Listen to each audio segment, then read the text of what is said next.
오늘 소개해드릴 사연은 한국에 대해 잘못된 인식을 가지고 살아가던 한 미국 청년이 자신의 생각이 완전히 뒤집히게 된 충격적인 경험을 통해 삶의 방향마저 바꿔버린 놀라운 이야기입니다. 그는 말했습니다. 한국이 없었다면 제 인생도 바뀌지 않았을 겁니다. 이 사연은 한 통의 이메일로부터 시작됐습니다. 안녕하세요. 저는 테디우스 윌슨이라고 합니다. 저는 한국이란 나라를 너무도 무시했던 사람입니다. 그런데 그 작고 평범해 보였던 나라가 제 인생을 완전히 바꿔놓았습니다. 이 이야기를 한국 분들과 나누고 싶습니다. 메일을 읽는 순간 가슴 깊은 울림이 느껴졌습니다. 작은 나라라며 무시하던 한국에 대한 오해가 하나씩 무너지는 순간들. 그리고 그 무너짐 속에서 피어난 존경과 감탄. 그것은 단순한 깨달음을 넘어 한 인간의 시선을, 마음을, 인생의 목표까지 바꾸는 진짜 변화였습니다. 처음부터 그는 한국을 별 볼일 없는 나라로 여겼습니다. 어릴 적부터 듣던 이야기들. 한국은 미국의 도움 없이는 아무것도 못해. 작은 나라잖아. 미국이 도와줘서 겨우 살아남은 나라. 테디우스는 미국의 명문 대학에서 국제관계학을 전공하며 세계의 정치와 외교를 배웠지만 그의 머릿속에 한국이라는 이름은 그저 지도 위의 작은 점, 미국의 보호 속에 있는 나라에 불과했습니다. 그랬기에 그날 수업에서 한국에 관한 주제가 나왔을 때 그는 마음속으로 이렇게 비웃었죠. 이 또 지루한 강의 시작이네. 한국이 뭘 했다고. 그날 그의 삶을 바꿔놓을 운명의 수업이 시작되었습니다. 이승만 대통령이라는 이름조차 생소했던 그는 그 이름이 한국 현대사 속에서 어떤 역할을 했는지 알지 못했습니다. 그러나 교수의 말이 계속될수록 그의 눈과 귀는 점점 더 깊게 수업에 빠져들기 시작합니다. 1953년 전쟁이 끝나갈 무렵 이승만 대통령은 미국의 뜻을 정면으로 거부했습니다. 그리고 북한 포로 2만 명을 전격 석방을 했죠. 미국은 충격에 빠졌고 전 세계가 한국을 다시 보게 되었습니다. 테디우스의 손은 멈춰 있었습니다. 그의 노트에는 더 이상 낙서가 아닌 처음 보는 진지한 필기들이 차곡차곡 쌓여가고 있었죠. 그날 수업이 끝났을 때 그는 교수를 따라 복도를 걷고 있었습니다. 그리고 묻습니다. 교수님, 어떻게 한국 같은 작은 나라가 미국과 일본에 맞서 그런 결정을 할 수 있었나요? 그 질문은 단지 한국에 대한 것이 아니었습니다. 그것은 지금껏 자신이 믿어왔던 세계관 전체에 대한 질문이었고 그의 오만함의 균열을 내는 첫 번째 순간이었습니다. 그리고 그 균열은 곧 깊은 존경과 새로운 열정으로 이어지는 놀라운 여정의 시작이 되었죠. 김 교수의 사무실은 복도 끝 조용한 구석에 위치해 있었습니다. 따뜻한 조명 아래 오래된 책들과 사진들로 가득 찬 그 공간은 마치 시간이 천천히 흐르는 작은 박물관 같았죠. 테디우스는 아키라와 함께 조심스럽게 교수의 뒤를 따랐고 교수는 조용히 두 사람을 맞이했습니다. 책상 위에는 낡은 사진첩 하나가 놓여 있었어요. 교수는 그것을 조심스럽게 펼치며 말했습니다. 사람들은 역사를 문서나 강의로만 배울 수 있다고 생각하지만 진짜 역사는 사진과 눈빛 그리고 선택에 담겨 있죠. 한 장 한 장. 빛바랜 흑백 사진 속에는 긴장된 표정의 한국 대통령, 그 옆에서 진지하게 문서를 주고받는 미군 장교들, 그리고 바다 위에 나란히 서 있는 한국 해군 함정과 일본 어선들이 있었어요. 이게 전부 실제 사진인가요? 테디우스는 믿을 수 없다는 듯 물었습니다. 그렇습니다. 이승만 대통령은 미국의 명령을 무시하고 자신의 나라의 이익을 위해 행동했죠. 그리고 그 결과 미국은 한국과의 방위 조약을 체결하게 되었어요. 순간 테디우스의 머릿속에서 무언가 뚝 하고 끊어지는 소리가 들린 듯 했습니다. 그동안 자신이 알고 있던 한국은 강대국의 그늘 아래 조용히 머무는 수동적인 나라였어요. 하지만 지금 눈앞에서 펼쳐지는 이 증거들은 그 생각을 정면으로 뒤엎고 있었습니다. 교수님, 왜 저희는 이런 걸 학교에서 배우지 못했을까요? 옆에 앉아있던 아키라가 조용히 물어보았습니다. 그의 눈에는 복잡한 감정이 교차하고 있었죠. 역사는 배우는 사람의 위치에 따라 달라지기도 하죠. 하지만 진실은 한 방향을 향합니다. 한국은 약하지 않았어요. 단호했고 전략적이었고 무엇보다도 자존심이 있었죠. 그 말은 테디우스의 가슴을 강하게 쳤습니다. 자존심. 그가 한국에 대해 한 번도 떠올려 본 적 없는 단어였어요. 강국들에게 휘둘리며 그저 눈치만 보며 생존하는 나라. 그게 그의 머릿속에 있던 한국의 이미지였습니다. 그날 밤 테디우스는 교수에게 받은 한국 역사 관련 책을 가슴에 안고 기숙사로 돌아왔습니다. 방으로 돌아와 책을 펼쳤을 때 그는 처음으로 자발적으로 역사를 읽고 있다는 사실에 스스로 놀랐어요. 페이지를 넘길 때마다 한국이라는 나라가 지나온 길에 대한 경외심이 차오르고 있었습니다. 전쟁 직후의 폐허 속에서 다시 일어선 국민들, 손으로 지하철을 파고 밤낮 없이 일하며 도시를 재건해낸 사람들, 그리고 단 한 세대만의 세계적인 경제 강국으로 올라선 그 배경에는 단순한 외부의 도움이 아니라 한국인들의 피, 땀, 눈물이 있었음을 그는 느끼고 있었습니다. 그는 문득 자신이 어릴 때부터 무심코 믿어왔던 문장들을 떠올렸어요. 한국은 미국 덕분에 존재하는 나라다. 작은 나라일수록 조용히 살아야 한다. 그 말들이 지금은 이렇게 들렸습니다. 난 무지했고 그 무지를 믿고 살았다. 새벽이 가까워오고 있었지만 테디우스는 책을 덮을 수 없었습니다. 그는 이미 한국이라는 나라에 대한 호기심을 넘어 무언가 더 큰 질문 속으로 들어가고 있었죠. 내가 아는 세계는 과연 진짜일까? 그리고 이 의문은 그를 미국을 떠나 한국으로 향하게 하는 결정적인 계기가 되어가고 있었습니다. 테디우스의 삶은 변곡점에 들어서 있었어요. 그는 더 이상 예전처럼 한국을 작은 나라라 부르지 못했습니다. 김 교수님의 수업은 끝났지만 머릿속에선 수많은 장면이 반복 재생되고 있었죠. 전쟁 후 폐허가 된 거리, 자신감 넘치게 조약에 서명하던 대통령, 그리고 무수히 납포된 일본 어선들의 줄. 그건 한 국가의 의지 그 자체였습니다. 그날 이후 그는 전처럼 수업을 대충 넘기지 않았습니다. 식당에서도 도서관에서도 기숙사 방 한 구석에서도 테디우스는 항상 노트북을 열고 한국에 관한 정보를 뒤지고 있었죠. 그는 한국의 역사를 읽고 영상을 보고 다큐멘터리를 시청했고 심지어 KBS, EBS 유튜브 채널까지 찾아 들어가 보았습니다. 그리고 그 안에서 그는 자신이 한 번도 예상치 못한 한국을 발견하고 있었어요. 놀랍도록 과학적인 한글, 세계 최초의 금속 활자 발명, IMF를 극복한 국민적 단합, 반도체, 조선업, K-POP, K-드라마. 단순히 미국의 그늘 아래 있던 나라가 아니었습니다. 그는 점점 이해하고 있었다.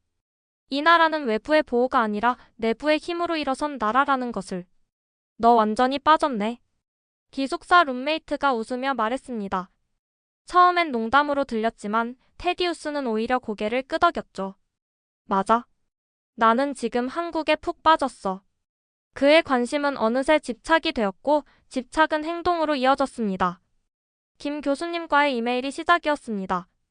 그는 매주 자신이 읽은 책, 본 영상, 새롭게 떠오른 질문들을 교수에게 보냈고 교수는 매번 따뜻한 답장을 해주었죠.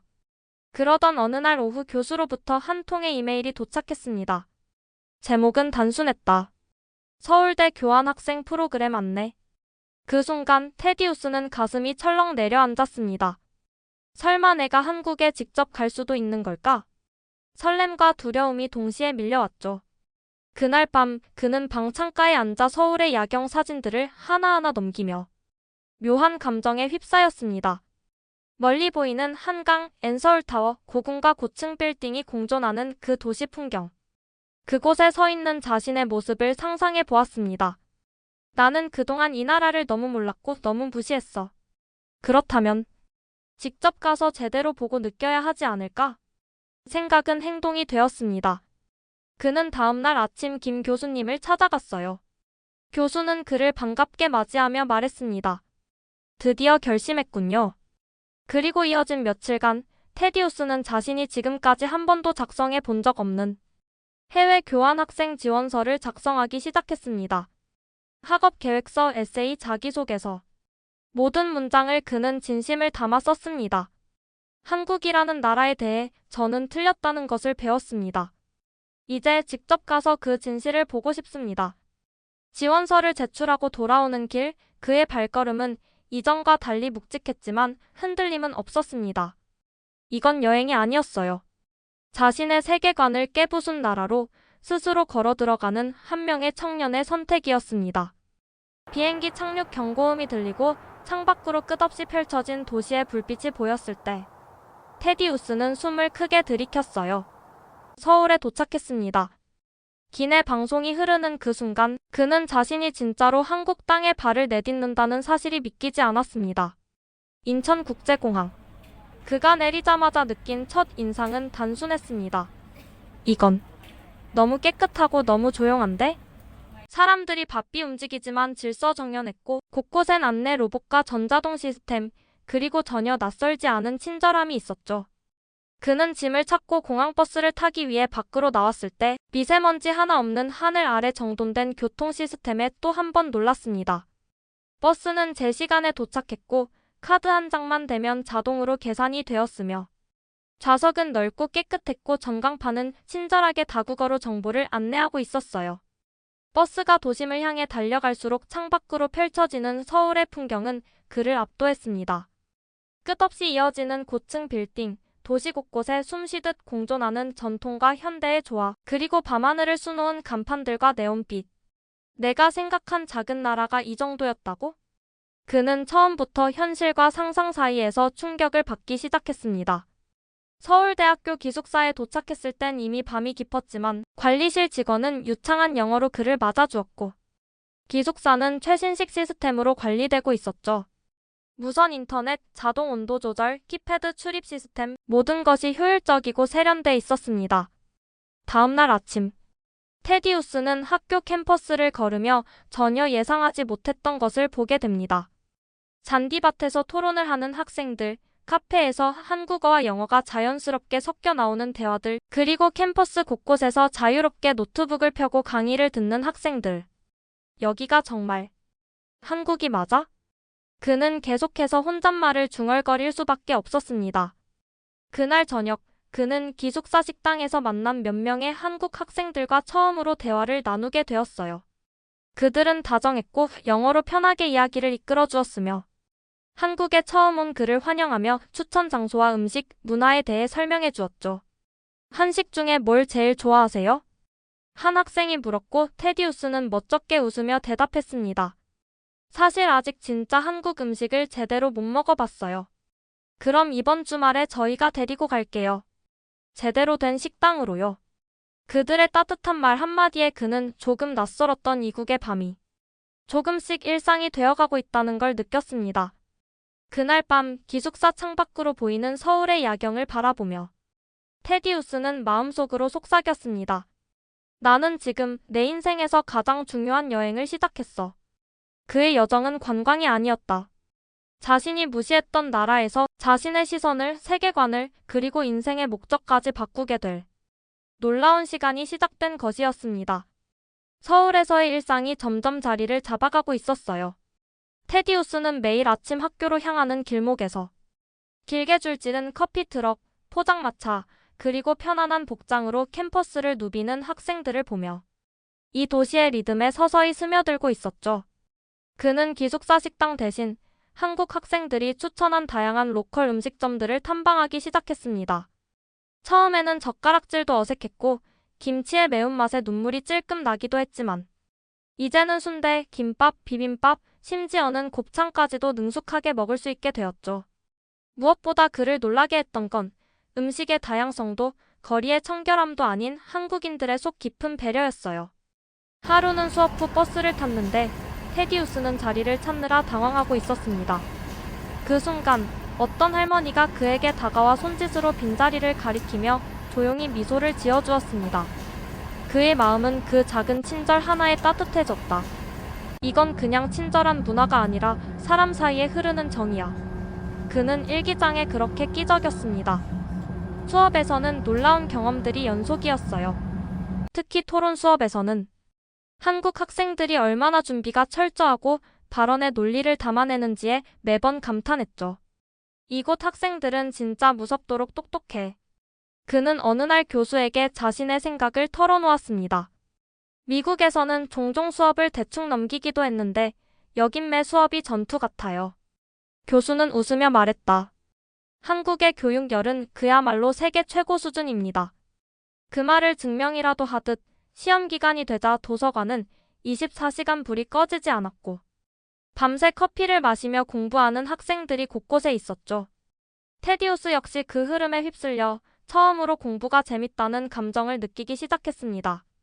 그러던 어느 날 그는 수업을 마치고 친구들과 함께 한 전통 찻집에 갔어요. 그곳은 조용한 한옥 스타일의 공간이었고 벽엔 고풍스러운 그림과 전통 음악이 은은하게 퍼지고 있었죠. 그는 따뜻한 대추차를 마시며 도심 속에서 느낀 고요한 정적의 깊은 인상을 받았습니다. 이 나라, 생각보다 훨씬 깊고 조용한 아름다움이 있어. 그가 혼잣말하듯 중얼거렸어요. 밤이 되어 집으로 돌아가는 길, 그는 지하철을 탔어요. 정확히 시간에 맞춰 도착한 열차, 질서정연한 승차, 그리고 이어지는 무음의 이동.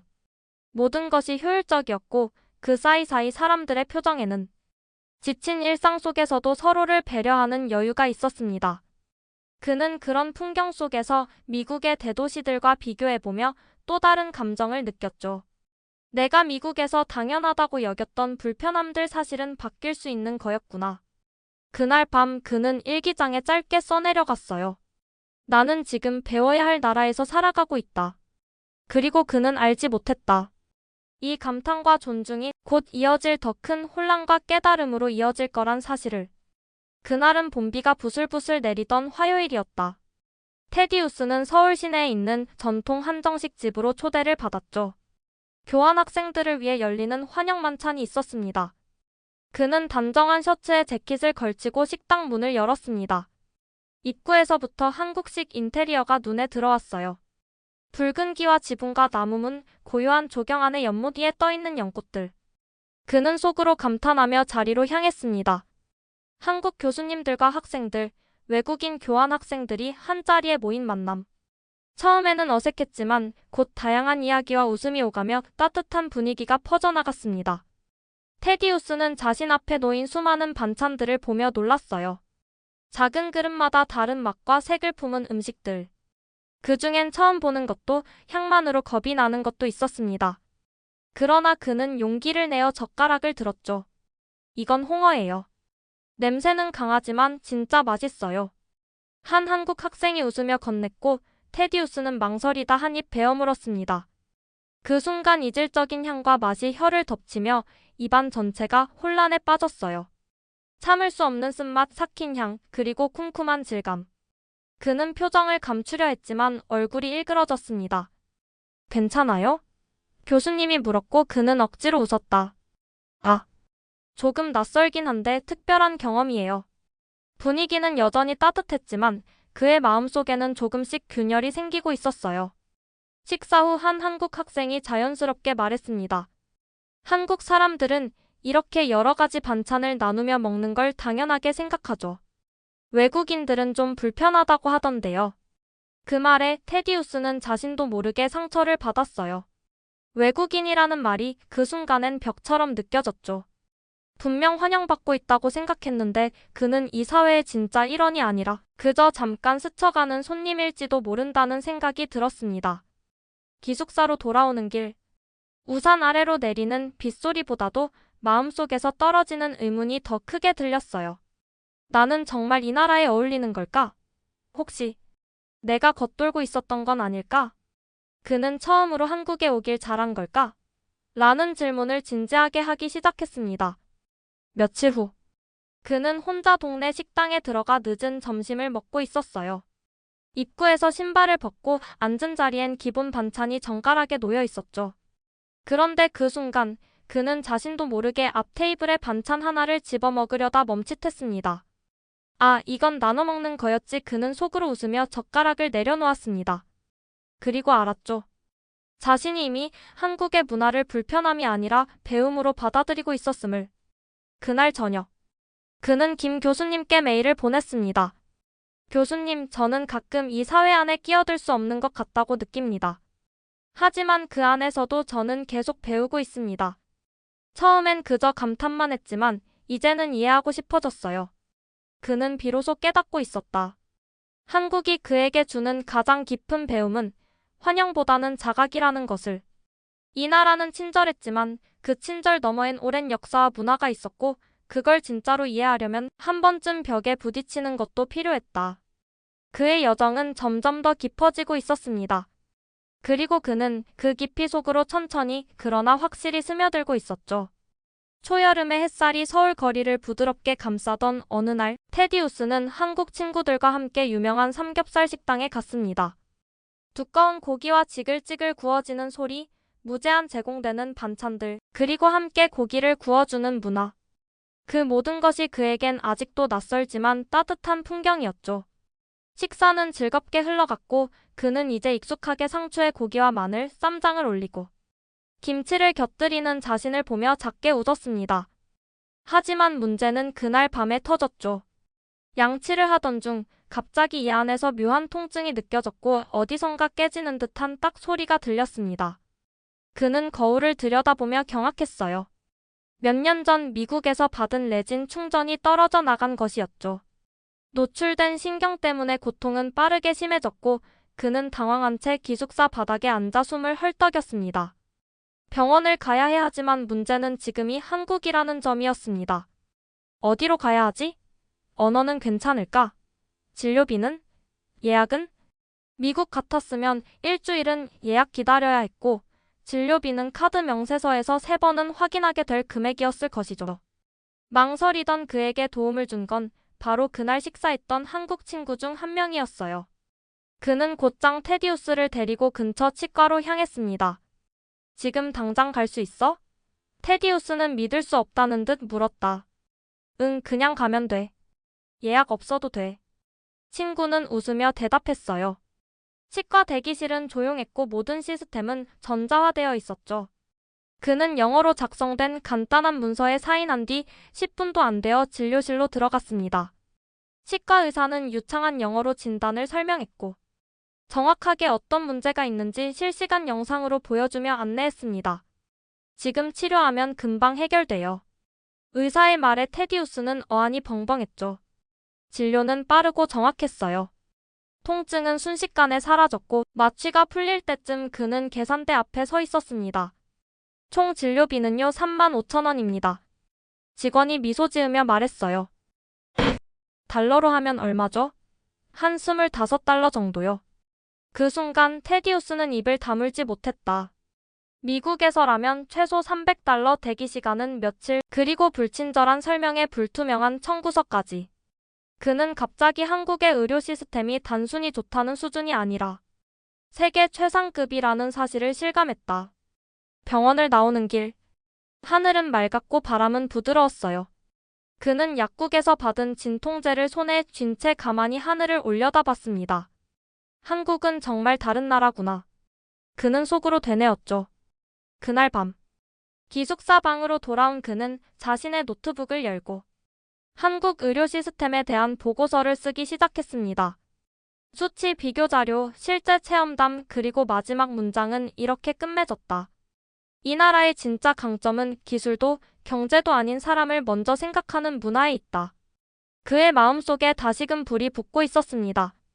한국이라는 나라는 그가 생각했던 그 어떤 나라보다도 더 체계적이고 더 인간적이며 무엇보다 깊이 있는 사회였죠. 한국에서의 삶은 어느덧 일상으로 굳어지고 있었어요.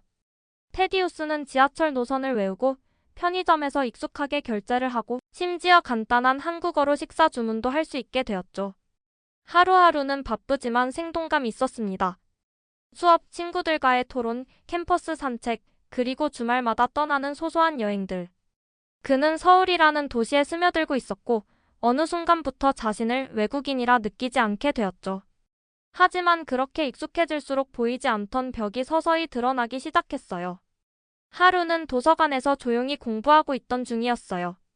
테디우스는 사소한 도움을 요청하려고 근처에 있던 학생에게 말을 걸었습니다. 그러나 그 학생은 대답도 하지 않고 고개만 끄덕이며 돌아섰습니다. 처음엔 바쁜 건가 싶었지만 비슷한 상황이 몇 번 반복되자 그는 점점 의문을 갖기 시작했죠. 내가 뭔가 잘못했나? 강의가 끝난 뒤 교수에게 조심스럽게 물었습니다. 혹시 제가 한국어로 무례하게 말했을 수도 있나요? 교수는 그의 이야기를 듣고 잠시 고민한 뒤 말했다. 한국 사람들은 종종 조심스러워요. 특히 외국인을 대할 때 실수를 하지 않으려고. 말을 아끼기도 하죠. 당신을 피한 게 아니라 오히려 더 신중했던 걸 거예요. 그 설명을 들은 테디우스는 한참 동안 가만히 있었습니다.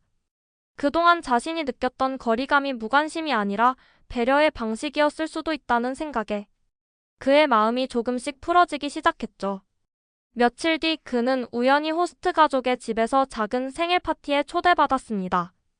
김 여사님은 손수 미역국을 끓였고 김 선생님은 과일을 예쁘게 깎아냈으며 그들의 아들 민호는 손으로 직접 쓴 생일 카드를 건네주었죠. 그 파티의 주인공은 놀랍게도 테디우스였습니다. 오늘이 내 생일이라고 했잖아. 가족 없이 외국에 있으니 우리가 대신 해주고 싶었어. 그 말에 테디우스는 순간 아무 말도 할 수 없었습니다. 고향에 있는 가족과 떨어져 보내는 첫 생일. 하지만 이 작고 소박한 테이블 위에서 그는 진심 어린 환대를 받았습니다. 파티가 끝나고 방으로 돌아온 그는 눈시울을 훔치며 조용히 일기장을 펼쳤어요.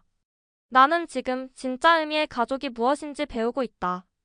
그날 이후 그는 다시 도서관에서 조심스레 주변 친구들에게 말을 걸기 시작했습니다. 그가 먼저 인사를 건네고 질문하고 웃어주자 사람들의 반응도 변하기 시작했어요. 테디, 오늘 점심은 같이 먹을래요? 이번 주말에 같이 인사동 가요. 전통찻집 보여줄게요. 그는 깨달았다.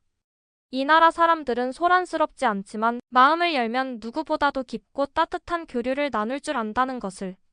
그리고 그가 그 따뜻함 속에 들어가기 위해 한 걸음 다가가는 것, 그것만으로도 한국은 기꺼이 품어준다는 걸. 가을이 성큼 다가오고 있었습니다. 하늘은 높고 푸르렀으며 도시는 햇살에 물든 은행나무와 단풍으로 물들어가고 있었죠. 테디우스는 주말마다 호스트 가족과 함께 한국 곳곳을 여행하며 문화를 체험하고 있었습니다. 북촌 한옥마을, 남산 한옥촌, 경복궁, 창덕궁 그는 마치 시간을 거슬러 올라가는 듯한 느낌에 빠져 있었죠. 이곳은 600년 전 조선의 수도였어요. 호스트 가족의 아들 민호가 고궁을 함께 걷다가 말했습니다. 건물 하나, 문양 하나에도 조상의 정신이 담겨 있죠. 그 말에 테디우스는 한참을 입을 다물고 기와 지붕과 나무 기둥, 붉은 담장을 바라보았죠. 이 도시는 그냥 수도가 아니었다. 수천 년의 역사를 품은 문화의 지층 위에 현대의 빌딩과 도로가 공존하는 시간이 겹쳐진 공간이었죠. 그리고 그는 그 겹침 속에 매혹되기 시작했습니다. 하루는 혼자서 인사동 골목길을 걷다가 우연히 오래된 서예 공방을 발견했어요.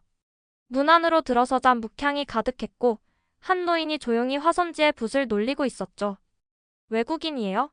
노인은 따뜻하게 물었고 테디우스는 조심스럽게 고개를 끄덕였어요. 한국의 글씨 한글에 관심이 있어서요. 그가 말하자 노인은 작은 미소를 지었습니다.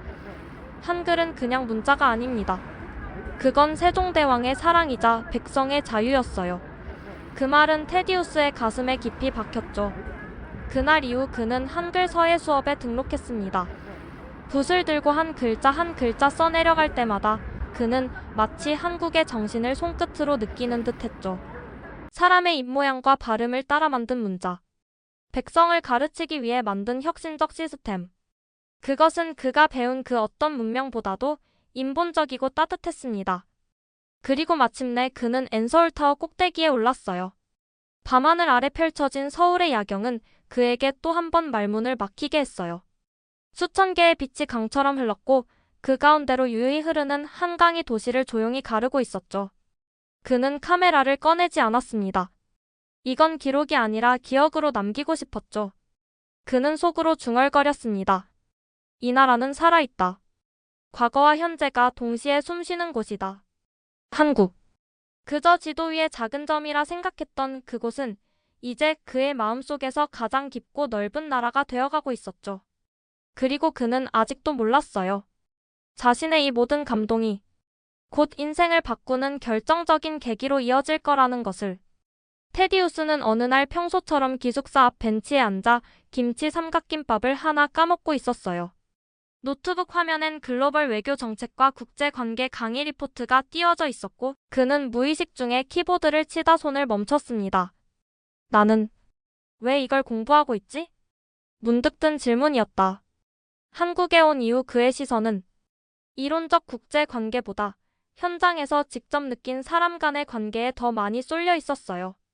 그는 학기 초부터 지금까지의 기록을 꺼내 읽기 시작했습니다. 처음 교수님의 수업에서 느꼈던 충격, 인천공항에서의 첫 인상, 홍어의 향, 치과에서의 기적 같은 진료, 그리고 호스트 가족과의 생일 케이크. 그 하나하나가 그의 사고를 확장시키고 그의 마음을 흔들고 그의 삶을 바꾸어 놓고 있었습니다. 그리고 그는 다시금 깨달았다. 그동안 자신이 배운 외교는 종이 위 숫자와 통계, 외교 문서와 전략적 계산에 불과했다. 하지만 한국에서 배운 외교는 길거리에서, 식탁에서, 눈빛과 손짓 안에서 일어나고 있었습니다. 그날 저녁 그는 교수님께 이메일을 썼습니다. 교수님, 저는 외교관이 되고 싶습니다. 단지 이론을 연구하는 학자가 아니라 사람을 연결하고 마음을 나누는 외교관이요. 그리고 그 시작은 한국이었으면 합니다. 다음 날 교수의 답장은 짧았지만 깊었다. 테디, 넌 이미 첫 번째 외교를 시작했어. 존중이란 이름으로 말이지. 그 메일을 읽고 난 뒤 그는 곧장 서울시청에서 열리는 다문화 포럼에 참가 신청을 했습니다. 그리고 주말이 되자 정장을 차려입고 작은 노트를 들고 행사장에 들어섰죠. 그곳에는 다양한 국적의 청년들이 모여 자신이 체험한 다른 문화와 그 속에서의 배움을 공유하고 있었습니다. 테디우스는 자신의 차례가 오자 떨리는 손으로 마이크를 들고 말했습니다. 안녕하세요. 저는 미국에서 온 테디우스 윌슨입니다. 처음 한국에 왔을 때 이 나라는 저에게 그저 작은 나라였습니다. 하지만 지금 이 나라는 제 인생에서 가장 넓은 마음을 가진 나라가 되었고 저는 이곳에서 사람과 사람 사이의 진짜 외교를 배웠습니다. 잠시 정적. 그리고 누군가의 박수, 이어지는 박수, 점점 커지는 환호. 그 순간 그는 알았다. 지금 자신은 이 나라에서 비로소 한 사람으로 인정받고 있다는 것을. 그의 눈엔 처음엔 그저 낯설었던 이 도시가 이제는 자신의 이야기 일부가 된 장소로 보였습니다. 그날 밤 기숙사 창가에 앉아 그는 한강의 야경을 바라보며 조용히 중얼거렸습니다. 한국은 나를 바꿨고 나는 그 덕분에 세계를 다시 보기 시작했어. 그리고 테디우스는 결심했다. 이 나라를 떠나는 그날까지 최대한 많이 보고 듣고 배우고 연결하며 살기로. 그 여정은 아직 끝나지 않았고 그가 품은 감사와 감동은 훗날 세계 어디서든 한국을 소개하는 사람으로 그를 이끌게 될 것입니다. 서울의 가을은 깊어가고 있었고 선선한 바람은 낙엽을 데려가며 회색빛 하늘 아래 도시의 풍경은 어딘가 아련했다. 테디우스는 엔서울타워 전망대에서 도시 전체를 내려다보았습니다. 그곳은 그가 한국에 도착한 후 처음으로 서울을 온몸으로 느꼈던 곳이기도 했어요. 그리고 지금 떠나기 전 마지막으로 찾은 장소였고요. 한강은 여전히 유유히 흐르고 있었고 수많은 빌딩과 아파트 단지, 도로 위를 달리는 자동차들까지. 그 모든 것이 이제는 낯설지 않았습니다. 그는 눈을 감고 천천히 숨을 들이쉬었습니다. 나는 정말 많은 걸 바꿨구나. 처음 이 땅에 발을 디뎠을 때 그는 자신이 아는 세계가 옳다고 믿었다. 그 세계 속에서 한국은 작고 의존적이며 미국 없이는 존재할 수 없는 나라로 인식되어 있었습니다. 하지만 지금 그는 그 생각이 얼마나 좁고 오만했는지 절절히 느끼고 있었습니다. 그는 고개를 숙여 손에 든 작은 태극기를 바라보았습니다. 기념품 가게에서 산 조그마한 국기였지만 그에겐 이제 간단한 상징이 아니었습니다. 그건 변화였다. 깨달음이었다. 그리고 미래를 향한 다짐이었습니다. 기숙사로 돌아온 그는 가방을 정리하며 호스트 가족이 준비해준 작은 상자를 발견했습니다. 그 안엔 손편지와 함께 그와 함께한 여행 사진, 그리고 직접 만든 북마크가 들어있었어요. 테디, 우리는 너를 절대 잊지 않을 거야. 넌 우리 가족이야. 다시 돌아오기를 기다릴게. 짧은 문장 하나하나가 그의 가슴을 먹먹하게 만들었습니다. 그날 밤 김 여사님은 마지막 저녁 식사를 차려주셨습니다. 된장찌개, 불고기, 잡채, 그리고 김치. 그가 처음엔 낯설어하던 음식들로 가득 찬 상. 이제는 그 맛 하나하나가 그리울 것이 분명했어요. 식탁에 둘러앉은 가족은 그에게 따뜻한 말을 건넸고 그는 조금씩 목이 메어왔다. 한국에 와줘서 고마워요. 김 선생님의 그 한마디에 테디우스는 눈시울을 붉히고 고개를 끄덕였습니다. 제가 배운 건 단지 한국 문화나 언어가 아니었어요. 여기서 저는 존중이 무엇인지 다름을 이해하는 법을 배웠어요. 그 말은 그의 진심이었습니다. 그날 밤 그는 마지막으로 노트북을 열어 김 교수님께 긴 이메일을 썼습니다. 교수님, 당신의 수업 1시간으로 시작된 제 여정이 지금은 인생 전체의 방향을 바꾸었습니다. 다음 학기 저는 외교학 석사 과정을 준비할 예정입니다. 언젠가 한국을 위해 일할 수 있는 사람이 되고 싶습니다. 그는 보내기 버튼을 누르고 창문을 열어 밤하늘을 바라보았습니다. 조용한 서울의 야경 아래 그는 이제 더 이상 한국을 배운 외국인이 아니라 한국에 감화된 한 사람이었습니다. 그리고 그 여운은 그의 인생 내내 지워지지 않을 이야기로 남게 될 것이었죠. 출국 당일 아침, 김 여사님은 테디우스를 위해 특별히 일찍 일어나 따뜻한 북엇국과 흰쌀밥, 구운 김을 준비해 주었습니다. 아직 해도 뜨지 않은 새벽 공기 속에서 식탁 위의 온기가 유독 따뜻하게 느껴졌습니다. 민호는 졸린 눈을 비비며 나와 작은 스케치북을 건넸다. 그 안엔 테디우스와 함께한 사진, 가족 여행의 추억들, 그리고 마지막 페이지엔 크게 적힌 글씨가 있었습니다. 우리 가족 다시 만나요. 그 말에 테디우스는 아무 말도 하지 못했어요. 그저 아이를 꼭 안아주며 조용히 속삭였어요. 꼭 돌아올게. 공항으로 향하는 차 안 서울의 아침이 서서히 밝아왔습니다. 그는 창밖을 바라보며 그동안의 기억들을 되짚었습니다. 고궁의 정적, 한강의 밤바람, 지하철에서 마주친 수많은 사람들, 치과 진료실의 따뜻한 말투 그리고 생일날의 그 초 하나. 그 순간들이 하나하나 그의 삶을 구성하는 조각이 되어 있었습니다. 인천공항에 도착한 후 그는 비행기 탑승 전 마지막으로 김 교수님께 짧은 메시지를 보냈습니다. 교수님, 저 이제 한국을 떠납니다. 하지만 제 마음은 여기에 남아 있습니다. 그리고 언젠가 다시 돌아올 겁니다. 그땐 학생이 아닌 외교관으로요. 그는 탑승 게이트로 걸어가며 잠시 뒤돌아 한국 국기의 깃발을 바라보았어요. 그 깃발이 바람에 휘날리는 모습을 보며 그는 조용히 고개를 숙였다. 작다고 생각했던 이 나라가 나에게 가장 큰 교훈을 주었다.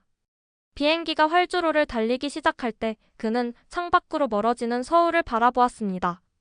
그리고 속으로 이렇게 다짐했다. 내가 배운 것, 내가 느낀 것, 내가 바뀐 이 마음을 절대 잊지 않겠다. 비행기는 구름 위로 솟구쳤고 그는 눈을 감았습니다. 테디우스 윌슨. 한때 작은 나라라고 무시했던 한국에서 진짜 큰 사람이 되어 돌아가는 한 청년의 이야기. 그리고 그의 이야기는 지금 이 영상을 보고 있는 당신에게 한 가지 메시지를 전하고 있습니다. 작다고 무시하지 말 것. 작기 때문에 더 강할 수 있다. 오늘의 이야기는 여기까지입니다. 이 감동적인 사연은 해외 시청자 테디우스 윌슨이 직접 제보해준 내용이며 한국을 진심으로 사랑하게 된 한 외국인의 실제 경험담을 바탕으로 제작되었습니다. 이 이야기가 울림을 주었다면 구독과 좋아요, 그리고 알림 설정 부탁드려요. 더 많은 감동 실화 그리고 한국의 진면목을 함께 나눠요. 감사합니다.